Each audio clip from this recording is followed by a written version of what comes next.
Next, from Southern Illinois University at Carbondale, a panel discussion from a day-long conference recently held there on the deployment of broadband communications in Illinois.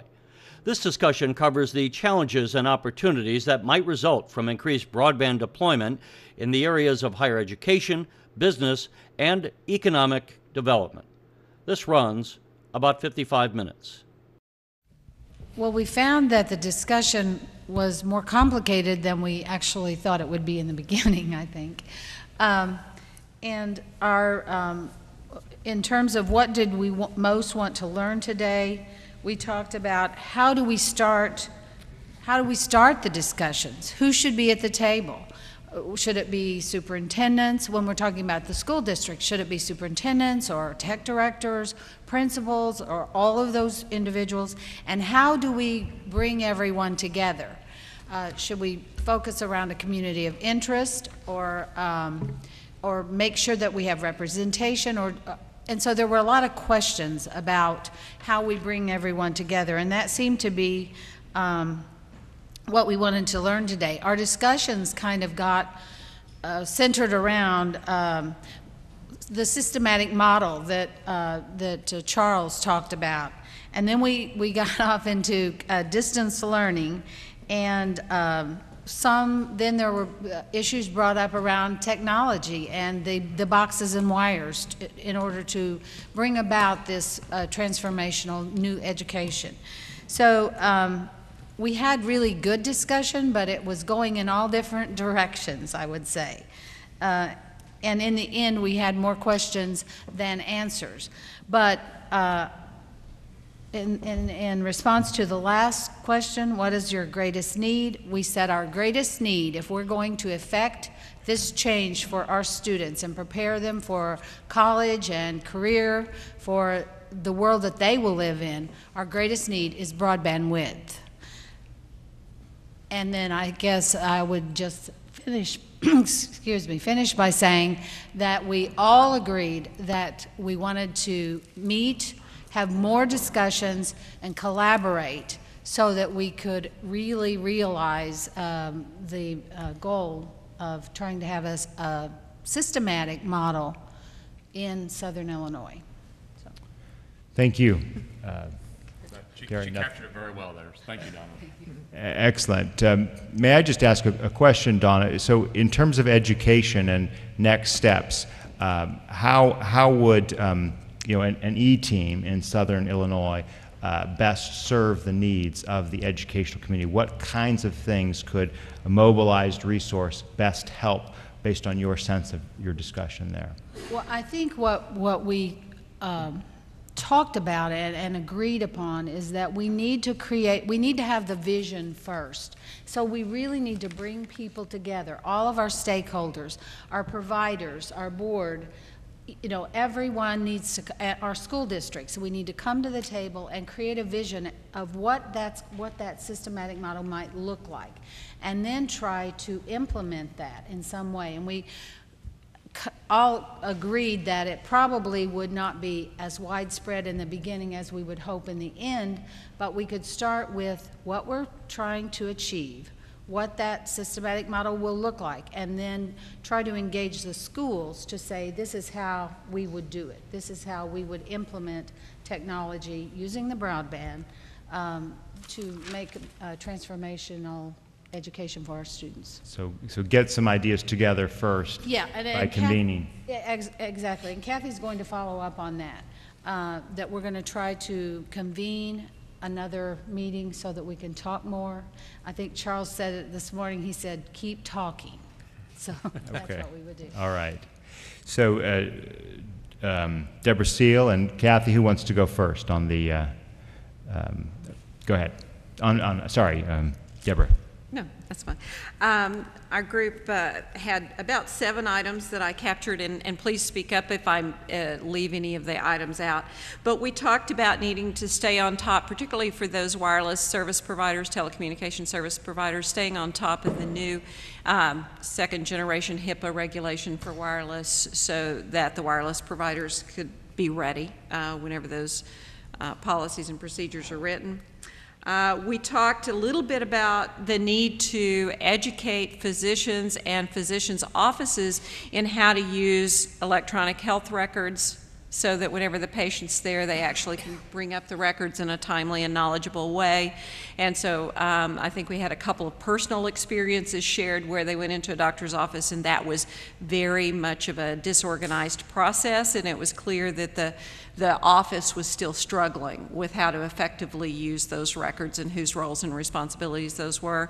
We talked a little bit about the grant that NIU got to help educate physicians' offices that wanted to acquire electronic health records.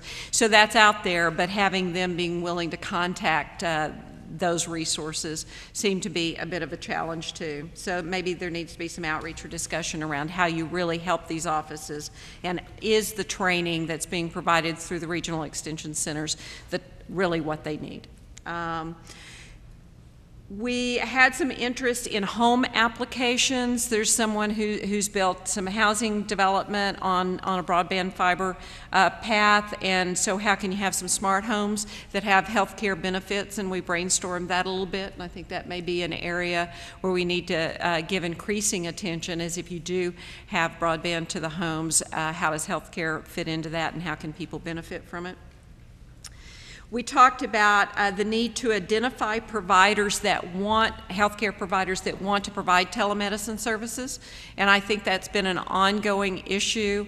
One of the things that Dr. Valdez and I have worked on and tried to work with the critical access hospitals on is what is the need out there if for a dermatologist, can rural communities come together, and could we hire a dermatologist that would serve multiple communities, some of it by telemedicine, so that, because no single rural community can probably support a specialist. So if somehow we could figure out where those areas of need are and try to sort of do group purchasing for healthcare providers, either by accessing existing specialists in more urban communities, or by a rural hospital hiring their own and sharing that resource with multiple hospitals.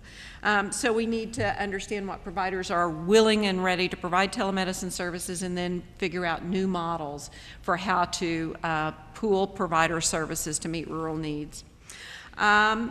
We need to work with K through 12 and community colleges on healthcare collaborations using the broadband, everything from recruiting kiddos into health careers by using ways to meet and greet with healthcare providers, and working with the school nurses and the health issues and the health education programs in the K through 12 system. So I think those collaborations with higher ed, community colleges, and even businesses, hospitals, and other healthcare organizations would be great as well. There was pointed out for the future, and this happened with telemedicine and electronic health record, there's a whole group of service providers left out of that loop: mental health, EMS, public health, long-term care, both for telemedicine and for electronic health record, are just not included in the incentive payments for those organizations to get connected. And so again, there's a risk by sort of carving up the pie. It's not really different than the telecommunications providers that sort of have to segment their customer populations. But then once you carve up the pie like that, the patient doesn't experience health care that way, right? Those are economic markets. They're not what the patient experiences.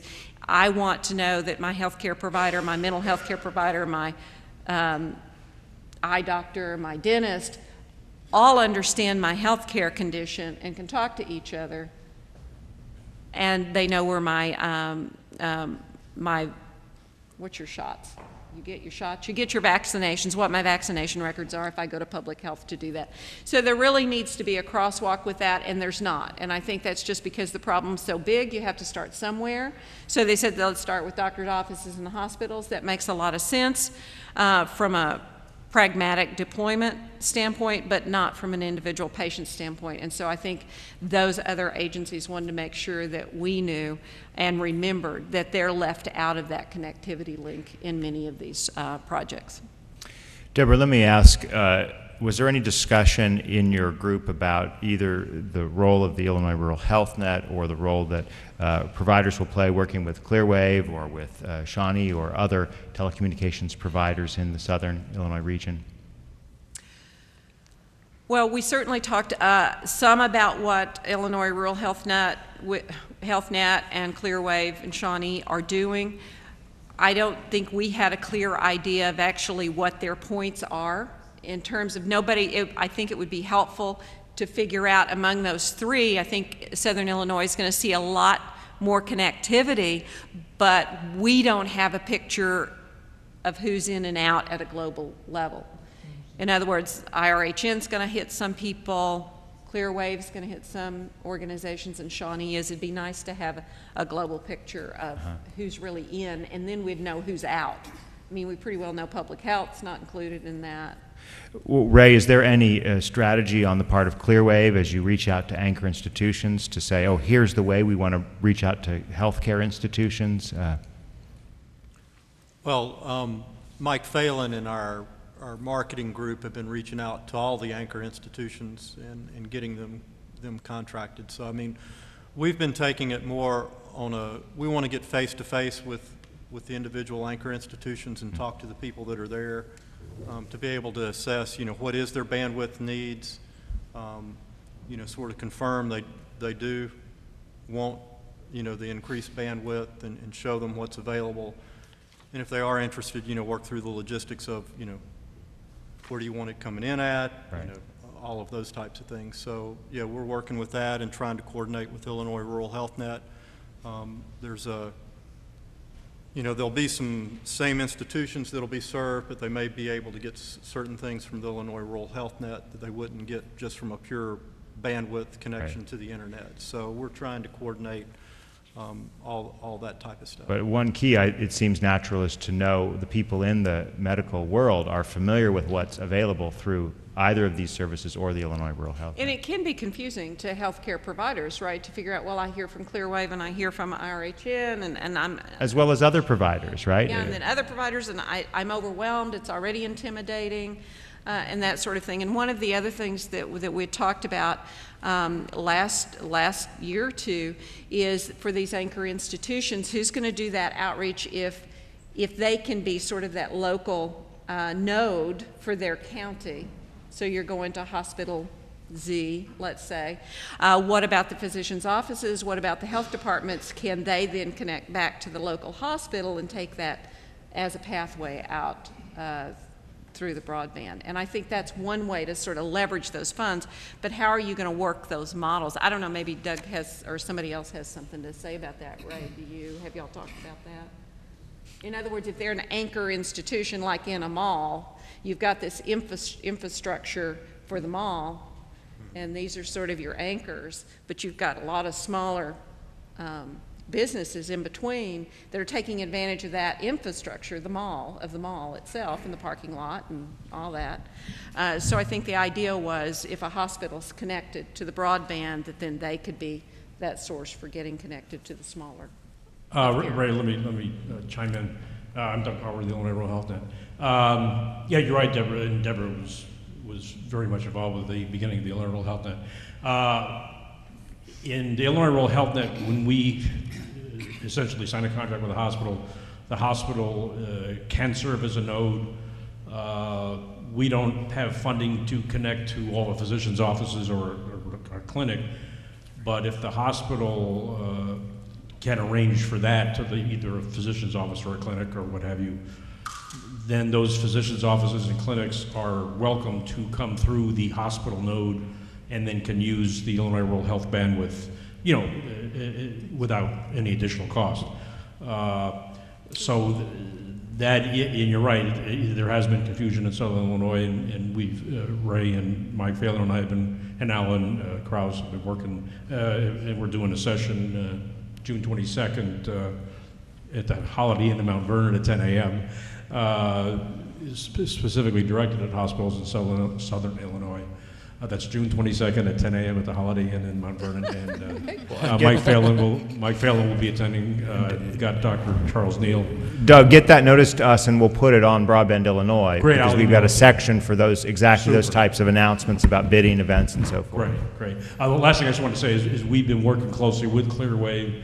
Clearwave is the conduit that is connecting to the hospitals, or many of the hospitals in Southern Illinois, and those hospitals that also choose to connect to the Illinois Rural Health Net, will do so, but we're working with Clearwave. In other words, we're not competing with Clearwave. So Clearwave is the entity that's got the funding and that's put in the hard work, and then so we're collaborating with them, and for some hospitals it'll make sense to also be in the Illinois Rural Health Net, because that gets some real high-speed bandwidth to Internet 2 and to Springfield, et cetera. For other hospitals, it's not quite as relevant. So we're working through that, but it is confusing for hospitals, and that's one of the reasons we're having the session on June 22nd. I'll send that to you.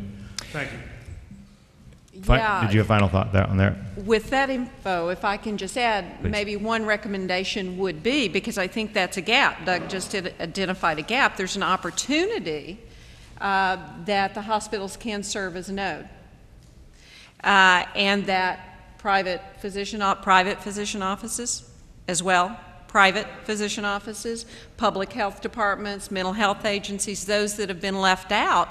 But whenever I talked about those boundary spanning roles, whose job is it to help inform them and put together those relationships? The hospital's already working under the gun 24/7, trying to do more with less.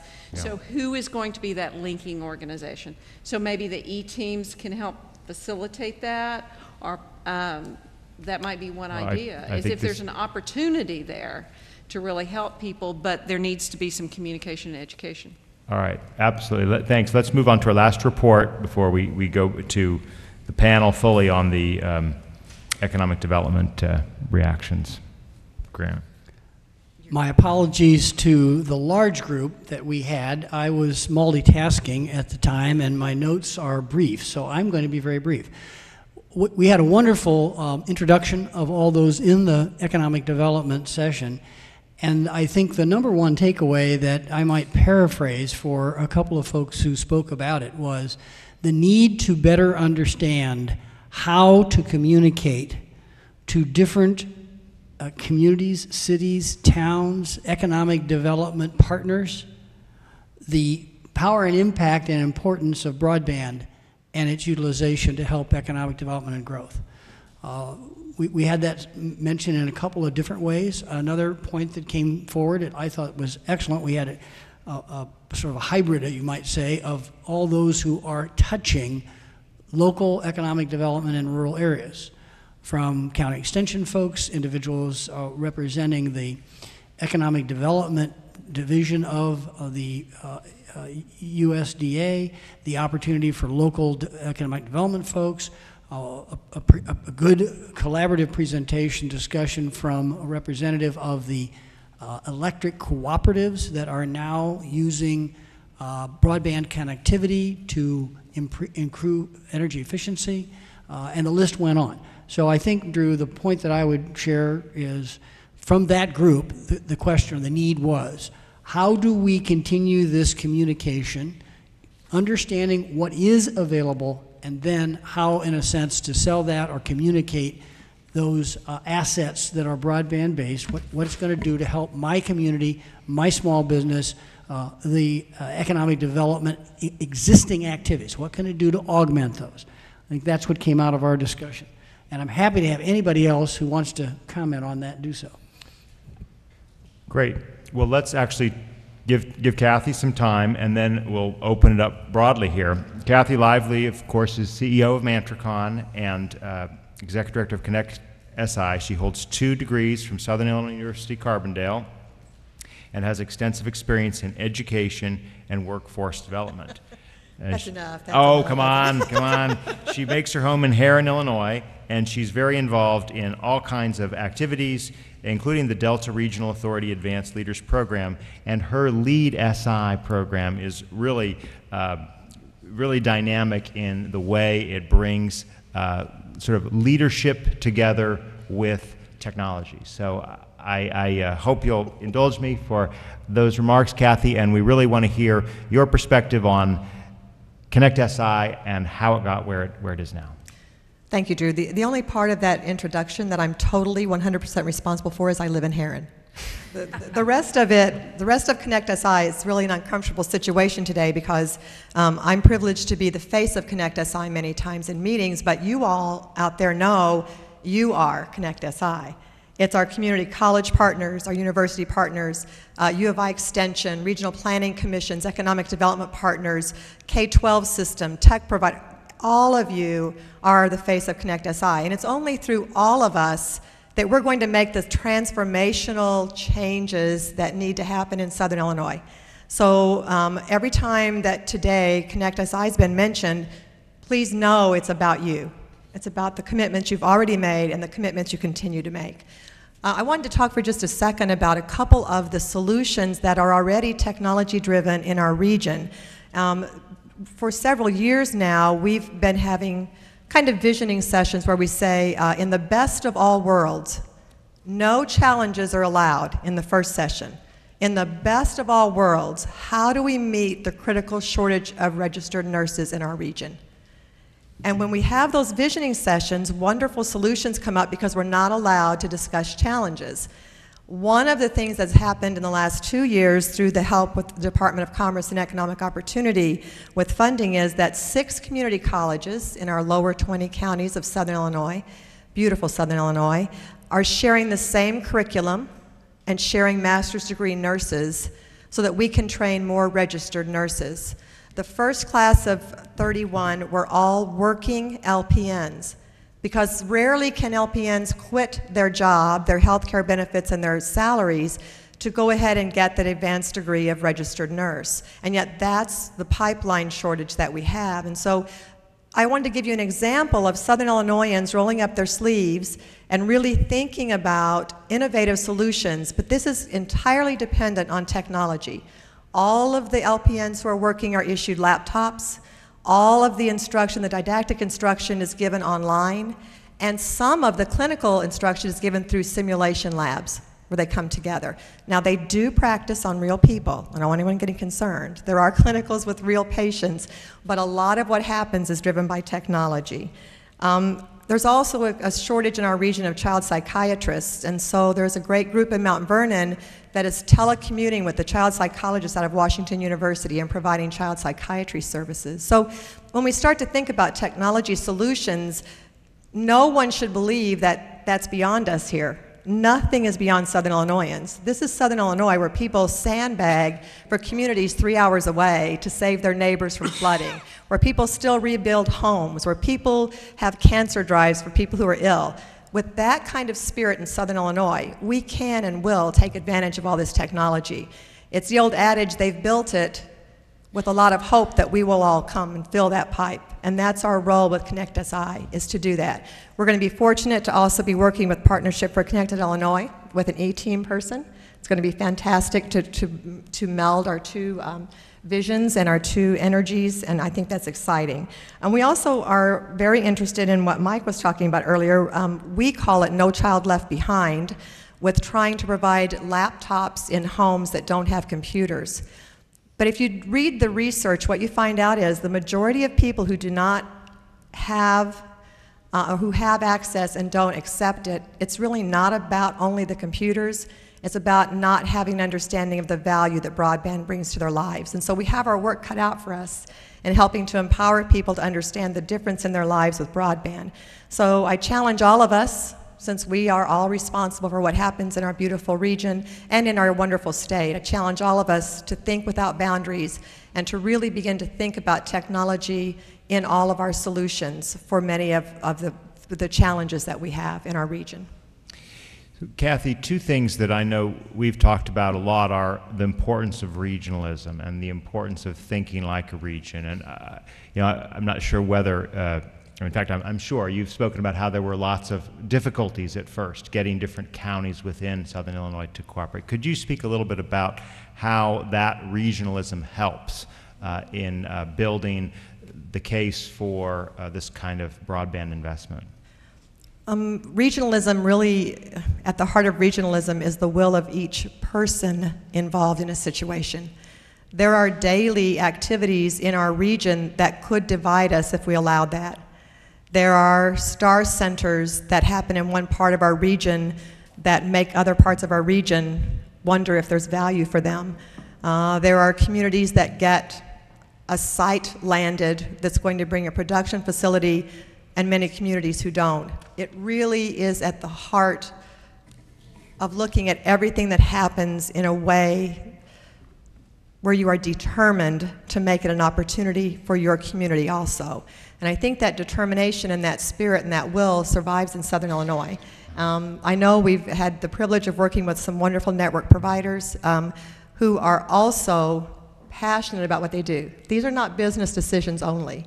These are passionate men and women who are determined to make a difference, including our incumbents who have served us for a long time in Southern Illinois. So it's really wonderful to work with people passionate about their region, and we know that we don't have the critical mass that Chicago does. You know, we often consider ourselves the other Illinois. We don't think of ourselves as less. We think of ourselves perhaps as different. But there isn't anything that we can't do if we roll up our sleeves and sometimes take off our shoes, whatever makes us comfortable. Well, and so region is like you said, not looking completely competitively against other counties within the area, being willing to cooperate. And as we've spoken before, you need to have at least a critical mass to get something like a health information exchange. Exactly. That's going to take advantage of broadband resources. Well, the other piece is, you know, broadband, as we've all spoken about, is about more than just getting the access and the wires and the fast speeds. It's about the adoption, the use, the impact. Now, Mike, you spoke about how 70% of people in your area, only 70% have a computer, and that was a key constraint. Now, Kathy, you've just made a bit of an opposite point, that it's not necessarily always that. But what is the key piece that all of you have observed with regard to moving the needle on the use and adoption of broadband? What's the educational effort needed? Is it the computer? Is it letting people know how to use it? Is it about the value proposition? I personally think it's the value proposition. In that same marketing survey that we did, there was a percentage, I can't recall exactly, say 10 or so percent of people that if you gave them free gigabit internet and a free computer, I don't want that stupid thing in my house, you know, and that was just the mentality, and they don't understand the value and the potential of it. I talked to a friend of mine recently, and to even apply for a job these days, right, all the job you cannot walk into a business and say, hey, can I fill out a resume or talk to somebody? No, it's got to be online. So, I mean, this is a simple example, but I think the real key, certainly in our communities, is getting the word out and showing people the value of it. Other thoughts? How is education best done? How do you show people the value? Kathy, how did Connect SI get that story out? Well, we had some miserable failures in trying to have town hall meetings. You know, we advertised them, and we thought that if we had a big party and told people how wonderful broadband was, they'd all come flocking in, and they weren't very well attended. So in my mind, we have to come up with applications that resonate with their lives. We have to come up with ways that utilizing broadband has an impact in their life. I do think there's a portion of our population, Mike, that if they had a computer and they could play around on it for a while, I do think that would have an impact. But I also think there are people who are just hard-nosed enough or either complacent and think their life is fine, who really don't see a value. And so I think it's our responsibility to come up with these creative solutions, and, whether it be in the school system or it be around healthcare, something that's going to resonate in every citizen's life, and that's going to be different for every citizen. Please. One of the outcomes of the collaboration with this K through 12 initiative was the sharing of ways in which parents were engaged through the students to understand the relevance of the broadband even when there's no English being spoken in the home. Well, we're a community that is very diverse. We have a high percentage of Burmese refugees, individuals who come from Myanmar, and a growing Hispanic population.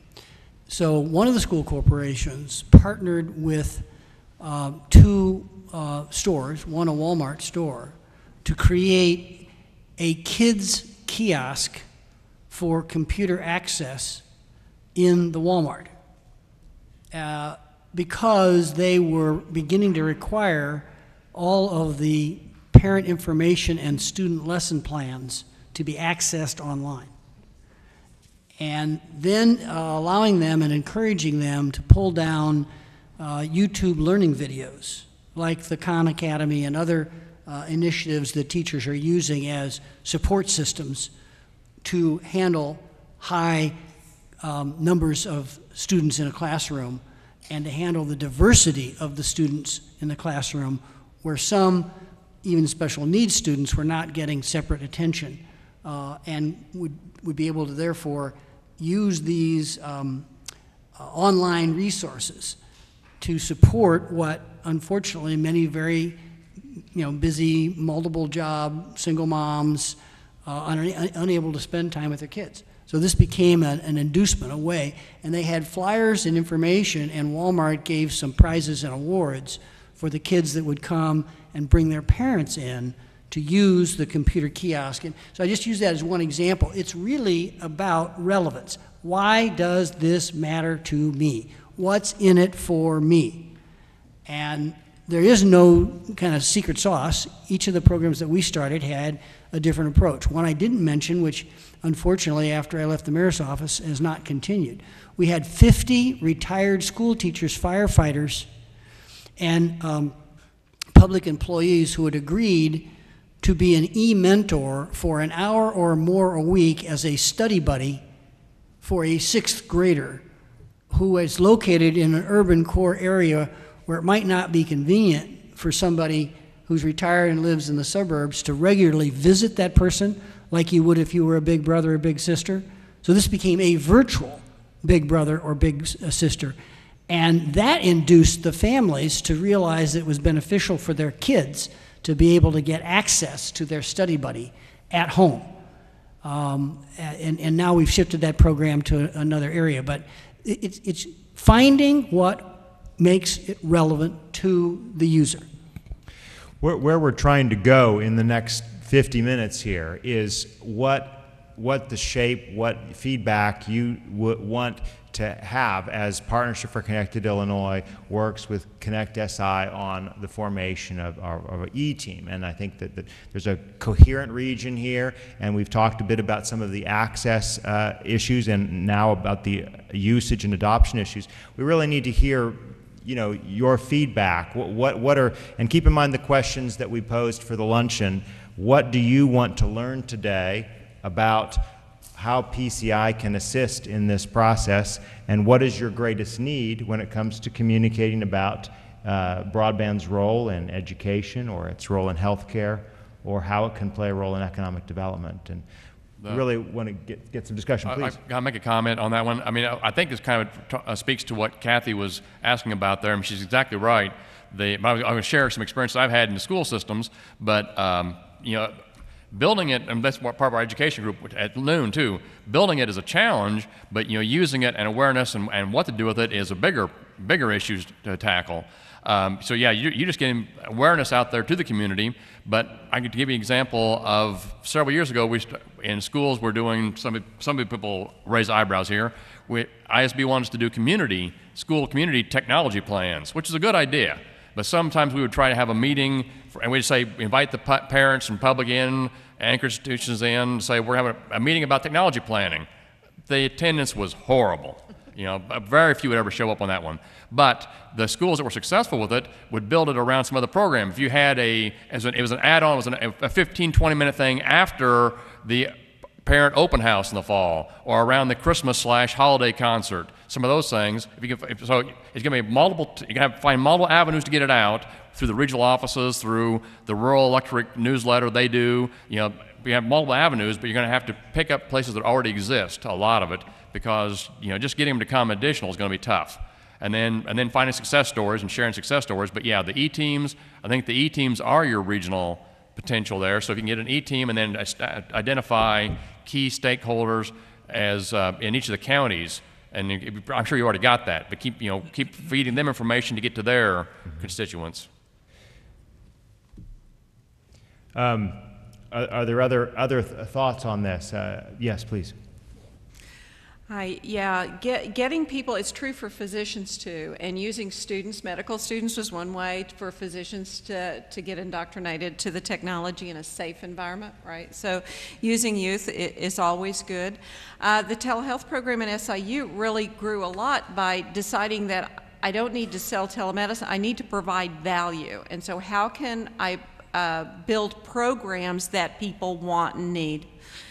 And so just visiting with where the need was and understanding that, and started a lot with education. That is, doctors needed continuing education. They were primary care docs, and so identified the departments that could provide that. The second step, once you identify the needs, by just talking to people. I mean, you really just have to start talking to people. If they're not technology literate now, ask them where their burn is. That's one of my favorite questions, is where's your burn every day? Where do you get up with heartburn? What do you worry about? And then try to find how this can help with a solution, because you know what's going on in the world. The second step, once you kind of understand, you've identified a burn that you can meet, a match between what you have and what they need, is really making it so easy for them that they can't not do it. So it's providing that support, the personnel, the training, the person that may be there to turn on the switch and click the buttons until they want to grab the mouse away from you, so that they really they're comfortable and they're not intimidated. And that's where the investment in people to help bring them along, people that they know and trust. So it really is a peer-to-peer or a family member sort of a process, but how to connect them with somebody that they feel comfortable being vulnerable with during the learning process. Some of the cards that people filled in today, about what they their greatest need is, we heard a lot about how to market broadband to lure businesses and industries to their area, or need to know what I need to know and what information about broadband to include in marketing this to businesses. Is it a role of the E-teams that to help facilitate? Dr. Pichard spoke about the aggregation of demand, Kathy, and about the I Want My Broadband. And we know, obviously, from working together that the survey collection instrument on Connect SI creates a list of people, and then it goes out to providers that have agreed to work with Connect SI, and that information goes to them, and they can follow up. Has that been successful? And certainly invite others to comment on what's lessons learned from that and what could be done better as we improve this process.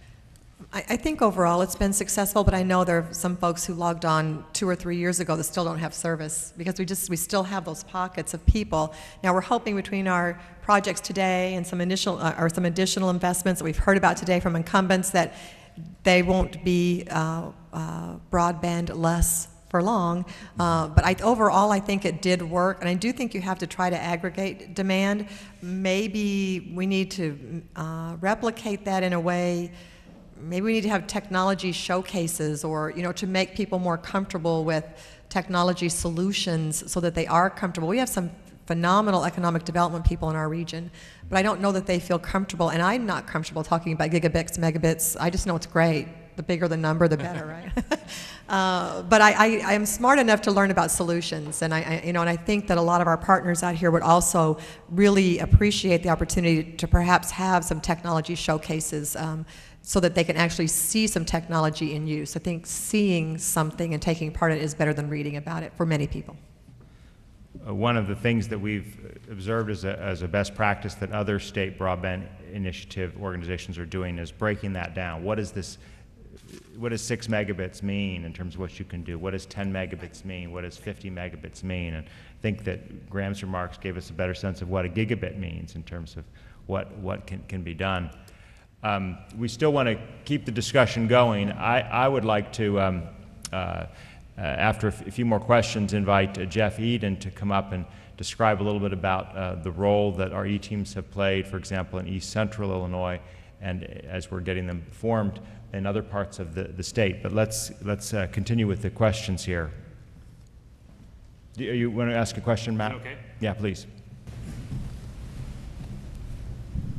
Thanks, Drew, for accommodating my questions. I think I just want to add into this conversation, and I think echo some things that Kathy said, and also that Charles Benton said earlier, and some other people have mentioned, is that very key in this is the digital literacy component, making sure that individual users, residents, your average user knows why they need an internet connection, and why they need a high-speed internet connection.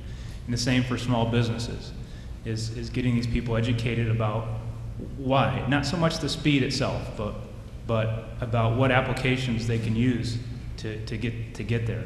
And I think another thing that's mentioned is computer ownership. I think that's a huge issue. I think there's a large section of our populations in very rural areas and also in very urban areas where the computer ownership is very low. That's something that I think the E-teams have to find a way to help address, and maybe there's some private sector solutions there as well. I think it's important for the governments to be involved in this as well, local governments, municipals, counties, and getting governments to recognize the value of broadband and how they can make the lives better for citizens in their community. Maybe it's paying your water bill online or paying a parking ticket online, doing some government function over using broadband. I think Karen Ponson and the Illinois Institute for Rural Affairs have done a good job getting small businesses, getting local governments involved, and trying to figure out broadband applications that people can use on an everyday basis that will help drive growth. Another comment about the telecommunications providers and the previous discussion about healthcare. Healthcare providers, what most healthcare providers want is a high-speed internet connection, and private providers can provide those. There's no one group, there's no one network that has the monopoly on providing healthcare solutions. So I guess I just wanted to point that out, I actually had a question, maybe less relevant to the E-teams, but I had a question about some of the BTOP recipients, especially Clearwave. I'm curious about the network that's being built, and whether it's something that is an open network, is it something that's a private network? I'm really curious as to finding out more about that. Do you want to address that briefly, Ray? Sure. The network that we're building, by open, if you mean will other third-party service providers be able to have access to the network through wholesale agreements? Absolutely. And we hope not only the ones that are there now. We've had talks, we've had meetings with Frontier and AT&T, but we'd love to see some other new providers show up, whether it's wireless or whatever. We think the fact that we're now getting lower cost bandwidth down to southern Illinois will open up some business models for new businesses, but also for the incumbents that have been there, now it kind of changes the model a little bit. So yeah, it will be an open network. Ray, could you speak to that issue of how the costs of bandwidth, what they're at the wholesale cost now and what they will be as a result of this investment, generally speaking? Without getting to specifics, it's going to drop, 5 or 6 fold. It's significant. We're right now as a service provider, we're paying probably anywhere from $70 to $90 a meg, and we're a pretty big customer for down here. It's just you can't find it inexpensively, and the problem that we've had and that SIU and any of the big institutions down here have had is that the closest place to less expensive bandwidth is St. Louis. But when you're talking about fiber connectivity, it's expensive to get there. Yeah. And so this will have an impact on the service providers here.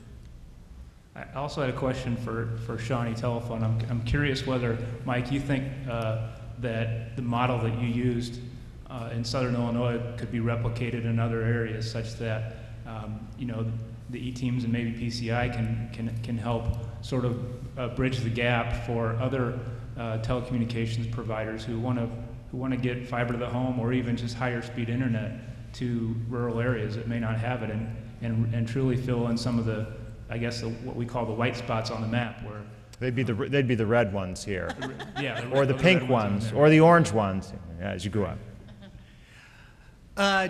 Definitely. I think it can be replicated, and I think it is being replicated. Graham mentioned in his state a lot of the small cooperatives have deployed fiber to the home.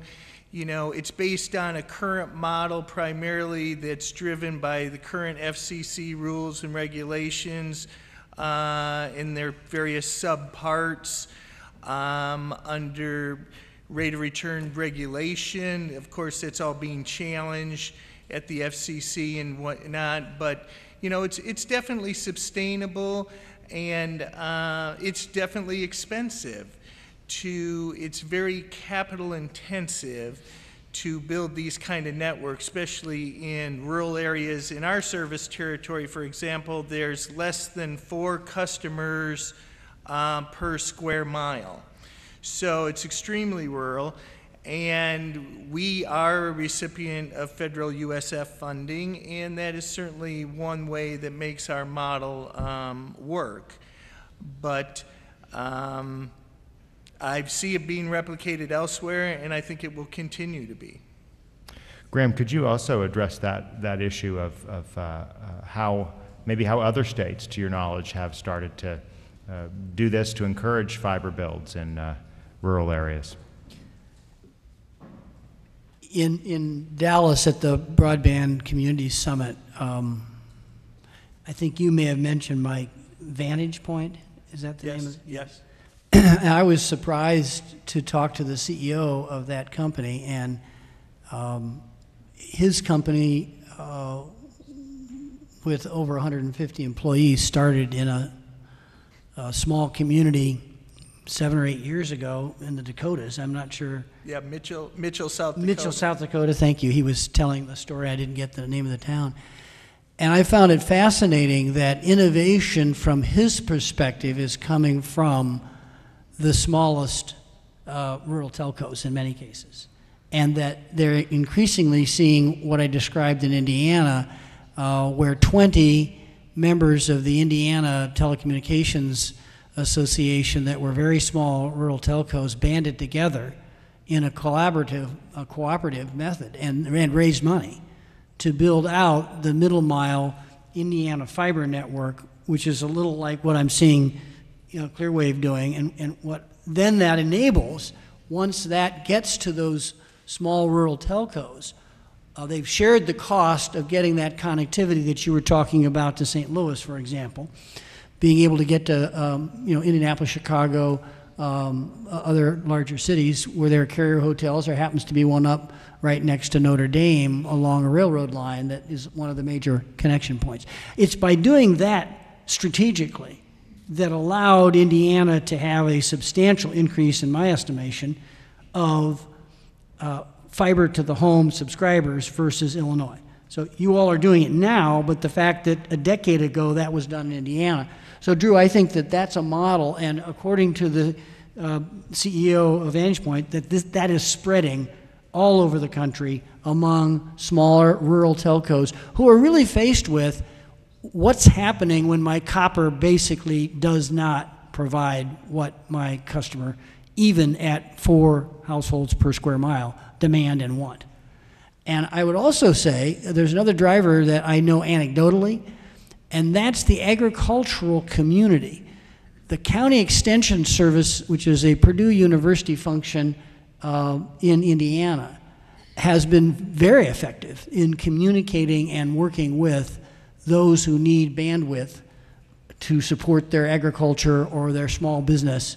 I think that an untapped potential in this state might be, because you've got, Rusty, I don't think is still here, but you've got some wonderful people who are working for the USDA. And then you've also got folks that are on the EDA side of the Department of Commerce.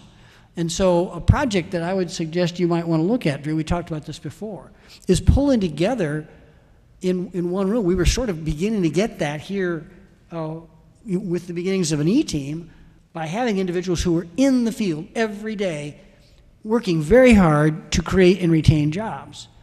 But they may be working in, I would even say the healthcare and the education pieces shouldn't be developed in isolation from what the economic developers are doing, because if you don't have good healthcare, if you don't have good education, you're not going to retain and attract the jobs. So that's one of the things that Kathy does in her job, is that she knits together through the funding streams that come from the U.S. Department of Labor and come from other sources, state agencies. So we've got to be careful about fracturing, it seems to me.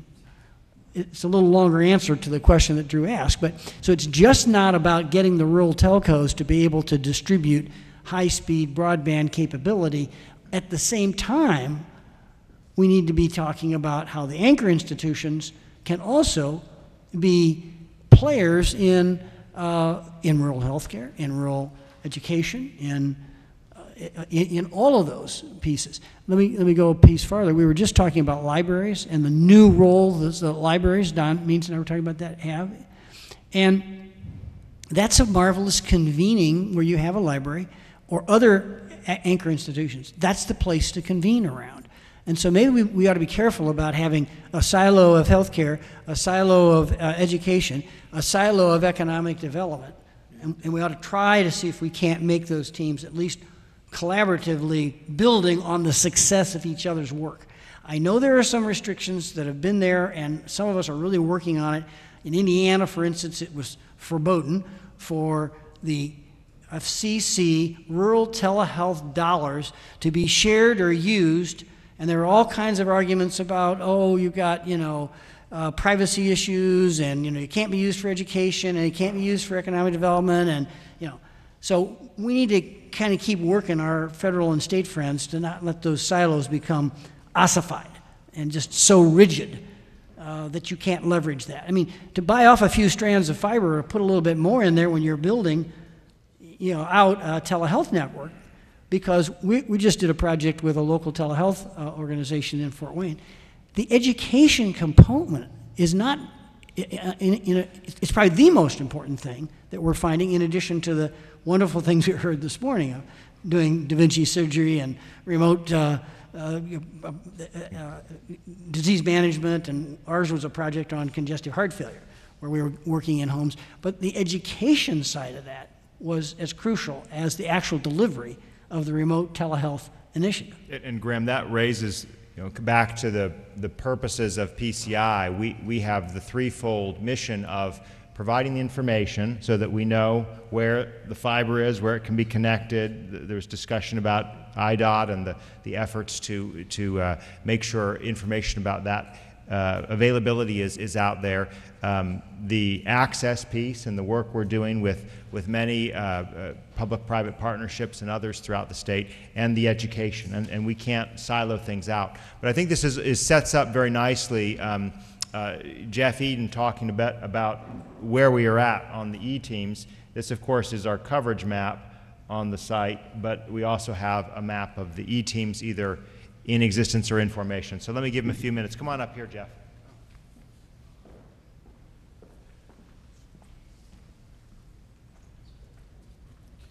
Thank you, Drew, and for putting that map up. Yeah, we've talked about the concept of E-teams, and let me just back up a little bit and explain what it is we envision in that regard. It's interesting because Graham used to call them I-teams, and whether you call them I-teams or E-teams, I think it's the same principle. It was actually born of an idea that came through the rules that the federal government had to develop a county planning team in each planning teams in each county or region. And I know some of the states actually have E-teams in each county, and we do want to have representation from each county, but what we have found is just a little bit like Kathy was talking earlier about the regional approach to many issues, is that it makes more sense to attack the overall issue of broadband from a regional point of view. In looking at this map, we've started by organizing 3 regions, and they were the resultant. They had to do with how the broadband landscape in Illinois exists as we know it today to a great extent. And we looked at existing initiatives. Where was there an existing initiative, an interest in broadband that was being convened to some extent? And in Southern Illinois, that was Connect SI, and I mean, I would think that that Ray would concede the fact that through Connect SI's efforts, they certainly contributed to the fact that the Clearwave project came to pass. The same thing in Northern Illinois. Northern Illinois University has a very solid initiative up there, and they were awarded funds as well for a BTOP project, as was the Illinois Century Network in the central part of the state. So it made sense to us we were saying that these were existing initiatives, let's tie into those. Now, as far as our East Central region, the one in the green, it was not a major BTOP project, but there was an existing initiative there formed around the East Central Illinois Economic Development Corporation, or ECIDC. They had convened, and what we've been talking about is convening, and what we're doing today is convening. And what we found is by doing that, you start to talk and get things done. And so we actually have started with a regional E-team in East Central, and Barb Webster, who is here with us today, is our regional E-team coordinator for East Central. We have some regional E-team members that are here today. Terry Sullivan's a member. The people from Frontier, Brett Gilsinger is a member of our regional E-team out there, and Colleen Wright with Cellular One. And the concept is that we're convening a broad spectrum of stakeholders and here are the key words in my mind, and I won't go into too much detail, but it has to do with convening, aggregating demand, and identifying solutions. So, and convening is really the first part, and it has to do, you know, we've heard several examples here about, well, we got together, but the meetings didn't really take, or whatever. Okay, and we have found this happening. That didn't happen with Connect SI as an organization, because you guys are the exception to the rule. But in some of these areas, they've had broadband initiatives that have come up, and they meet for a few months, or they meet for a year, and then they don't, unfortunately, for whatever reason, they don't convene consistently. So the idea of the regional E-teams from our perspective is to convene a statewide organization of these regional E-teams, and we're hoping to have 7 of them ultimately, that consistently convenes over a period of time on the issue of broadband. You're watching the Illinois Channel, an independent nonprofit corporation formed to provide gavel-to-gavel coverage of Illinois state government and other public affairs events taking place across Illinois.